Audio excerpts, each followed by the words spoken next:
Hello friends, welcome back to My Mint Life. Annie here, and today I'm going to be sharing with you just kind of a tiny little fall Target haul as well as our plans for Halloween this year.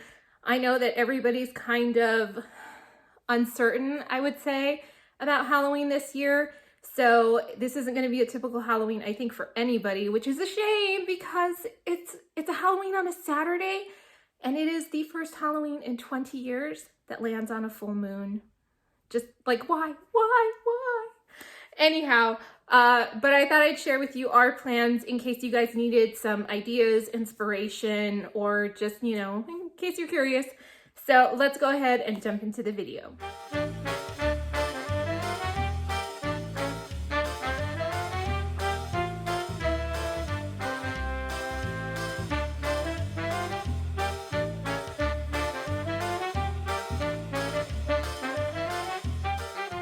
Most of this stuff is going to be from Target except for one item that's from the 99-cent store. Now, the first thing in my haul is I have three. They're very big for my smaller hands. 3 candles from Threshold, which is a company that makes products for Target. These normally retail for about $11 online. At my Target, these are $5 right now. And there is a 10% Circle offer. If you have the Target app on your phone, definitely check out their Circle offers. They have a 10% off Circle offer for candles, kind of store-wide, so you don't even have to just specifically pick Threshold candles. Opal House makes a lot of really great ones that you often see on the end caps. So these were basically about $4.50 a piece for what's originally an $11 candle, and they smell beautiful. Now this candle is in the Fresh Fraser scent with notes of cedar and balsam. So it's basically a big old Christmas tree in a bottle. Bathe me in Christmas tree, please, because I love it. So I have this one. And then this one is the Apple Blossom Breeze, and it has notes of crisp pear and woods. Also really good. This candle actually would be really, really great for people who want a candle that's fall themed without all the spice. Like my mom doesn't care for like the clove and the nutmeg and the cinnamon that often accompanies fall scented candles like the pumpkin and the apple. So if that's you, if it's just too heavy, it's too much, maybe consider this one, because this one's really, really light and fresh, but still has that apple scent, so it feels like fall, but it would even be appropriate for spring. So this was really pretty. And then the last one, I actually picked up for my son because he fell in love with the scent, and it made him kind of feel a little bit more grown up picking out a candle. And it's the Red Mandarin and Guava, and this one has notes of raspberry and grapefruit. This one is a little bit sweet for me. I'm not like big on overly sweet candles, but he really, really liked it. This would work for fall. This would even work for summer because the guava gives it kind of like a tropical-y twist. So again, all of these I got for less than $5, and they had a ton of these at mine. So maybe, I don't know if that's just like a regional thing or if it was just my specific Target trying to get rid of stock. So definitely check it out if you are in need of candles. Those were kind of home goods, and now we are on to cleaning. I picked up these 2 bottles from Target's seasonal line from Everspring. If you have never tried their seasonal line, run out and pick them up. All of the all-purpose cleaner for this was completely gone, but they're really large bottles. They're cheaper than Mrs. Meyer's, and the scents are, I'm gonna say it, I might lose my like YouTube mom legitimacy card basically, but I like them better than Mrs. Meyer's. They are so pretty, much more sophisticated, and again, you get more product for less money. So if you see their seasonal line, definitely pick them up because they are beautiful. This one is the Clove and Nutmeg. They're dish soaps, just so you know.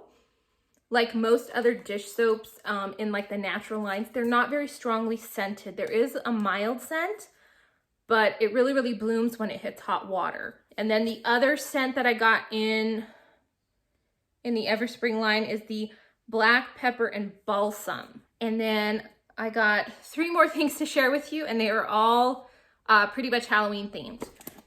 This one is from the Hide and Eek line from Target. The Hide and Eek Boutique is what it's called. And this is a tablecloth. This was $6 and it's Halloween themed. It's got these cute little pumpkins in various Halloween colors. We're going to be doing a Halloween party, so I wanted a really, really festive table and make it as exciting as possible for the kids, so I went ahead and picked this up. And then also from the Hide and Eek Boutique, I went ahead and picked up, I'm going to try to keep it all in frame because it's a little bit on the big side. Oh no, it fits. It's this beanbag toss with the jack-o'-lantern right here. This was also, was it? Yeah, this was also $6. It comes with the cardboard frame, and then you can't really, oh, the thing's in the way, but there's some bean bags in there. And I thought this was really, really cute. Might add to the fun of things. Now, my last item is, of course, from the 99-cent store, as I had mentioned previously. And that's just these little buckets. These aren't, I assume they're meant to be like treat buckets, like for the kids' candy. But I'm not going to use them for that. I'll go into what I'm going to be using these for when I talk about my Halloween plans. But again, I got these for the 99-cent store. And you do have to now say whether it was $1 or not, because things at the the store still says 99 cents only. But if you've been in there recently, you know that that's not the case anymore. But these were, in fact, $1. Okay, and now on to my Halloween plans. If you guys are looking for kind of like ideas, inspiration, or just wondering how other people are handling trick-or-treat during the pandemic, I figured I'd give you guys a little bit of a sneak peek as to what I had planned. So I just thought, you know what, I'm just gonna plan a Halloween party for the kids, make it easy, take the guesswork out, and we don't have to actually go anywhere. Now, in my family, I have a large range of children. There are 6 kids total, but they range in age pretty wildly. I have a 17-year-old nephew, a 13-year-old niece, then a 9-year-old niece. My son will be 7 next week. And then I have my 3-year-old, he's almost 4, he'll be 4 in December. And then, of course, my niece, Belle, she's 10 months. So I have a really large range of children to kind of plan for, and stuff that's gonna be appropriate for the 13 and 17-year-old really isn't gonna fly with the 10-month-old and the 3-year-old, and really not even the 9 or the 7-year-old. So I tried to make just kind of things that would be really, really fun and span those age groups, because the 13-year-old and the 17-year-old, thank goodness, when they're with the smaller kids, kind of revert back to childhood pretty easily. Thank God. I came up with a few ideas to do activities and crafts for the party. And that way, it's not just everybody kind of sitting around eating, watching scary movies, because we could do that anytime. So again, the first activity that I have, you've seen, this one's kind of basic, kind of everybody can get involved in this one. Even the baby, I'm sure at the very least, she'll want to touch it and play with it. And again, it's cardboard. It's not going to break my heart if she dents it or whatever. Okay, the next activity that I have planned is where these little buckets come in handy. I had originally set out to find some cauldrons for them. Usually the Dollar Tree or the 99 has them. Unfortunately, we weren't able to find them, and this is as close as we could get. But I'm basically going to be turning my backyard into a witch's cottage / apothecary. I've got rosemary, I've got mint, I've got lavender, I have lemon leaves. So there's a lot of plant life in my yard that the kids can play with. I'm going to take all of that, also some water, salt, some old stale tea that I have that still has like little pieces of fruit and even some flower petals in them. So it looks really visually cool and kind of neat. I'll pop in a picture for you guys. I'm gonna add that, put it all out. My kids have like a little makeshift mud kitchen outside, and they have a bunch of utensils and cutting boards that we got really cheaply at the Dollar Tree. I'm gonna put that all out there. They can chop stuff. I have kids safe knives. Obviously the older kids can use real ones. And just kind of let them make their own little spells and potions, throw it in, make a mess, play with water and sensory stuff. Even Belle can get involved to a limited extent. She could play with the water and the mint and the rosemary and the lavender, because all of that is edible and totally safe for her, obviously with supervision. But I thought it would be kind of neat, kind of a sensory activity. And most kids really do like kind of getting in there and doing kitchen type stuff, which this kind of basically is. So I thought that would be a really, really cute activity for them. The kind of parties that I throw, you know, don't come in your best, your Sunday best. Come to get dirty. It's Halloween. You're only going to wear your costume one time this year, unfortunately. So come get dirty, have fun, thrash my backyard as much as possible, as long as you're building memories. That's kind of my motto when it comes to parties. So I have that planned. We will obviously be showing a bunch of scary stories. Disney Plus has a whole slew of Halloween themed stuff. They have some really great stuff too. Obviously they have Hocus Pocus, The Nightmare Before Christmas, Twitches, Halloween Town, things like that. So those will be running on Marathon. We are going to be reading some scary stories to the kids. And then my last idea is something that I came up with to kind of make candy distribution non-basic. Because, you know, I figured it would be really, really boring just to have like a big thing of candy out there that the kids could eat all night. You know, it's Halloween. Kids want to trick or treat. They want to earn their candy. They want to, you know, if we can't go door to door safely this year, we can at least make it somewhat interesting. So I just kind of did a little bit of brainstorming and I came up with the idea of like a scavenger hunt, but obviously I wanted to make it Halloween. So I thought, why not do a murder mystery for the kids? So myself and my mom, we are going to be transforming my house into the Candle Glow Inn. And if you've ever read the Dean Koontz book, Phantoms, one of the buildings in the town that's the site of a mass disappearance is called the Candle Glow Inn. So that's where I got the name. And, you know, there are murder mysteries that you can purchase online. Etsy has a ton. They were a little bit pricey for my liking, especially because I could not preview them to see if they were age appropriate for the littler kids. And there are some free ones.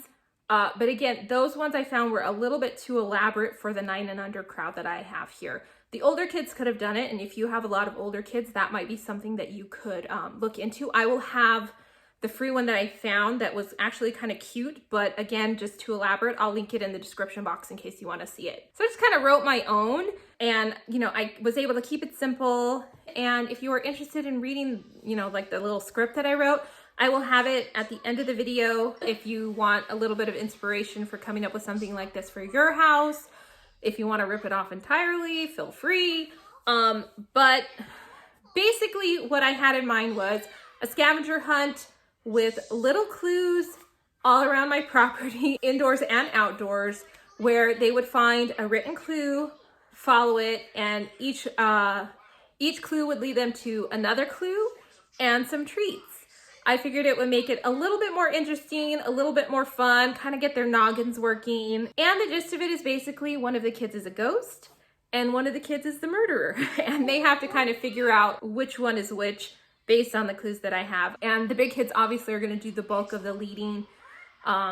We will be following them, of course, and that way we can make sure that my 3-year-old and the 10-month-old are as involved as they want to be and nobody gets left out, basically.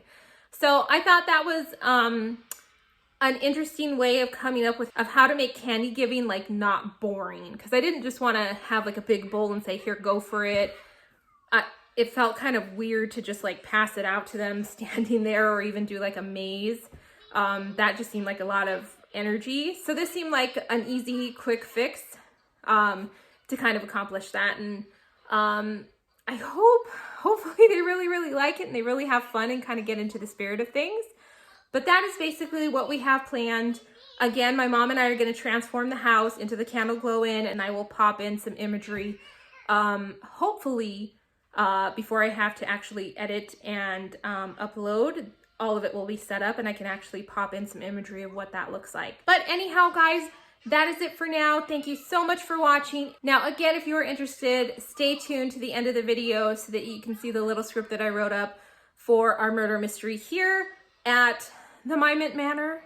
We're not calling it that, but hey, thank you guys so much for watching. Let me know what you guys are doing for Halloween. If you guys are just doing straight up trick-or-treating, if you guys are just staying in, how you guys are kind of navigating it.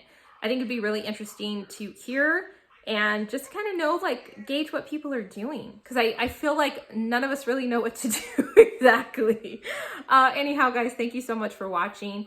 Please be sure to like and subscribe if you haven't done so already. Please excuse my scratchy voice. And I will see you all in the next video. And until then, unpleasant dreams. Bye for now.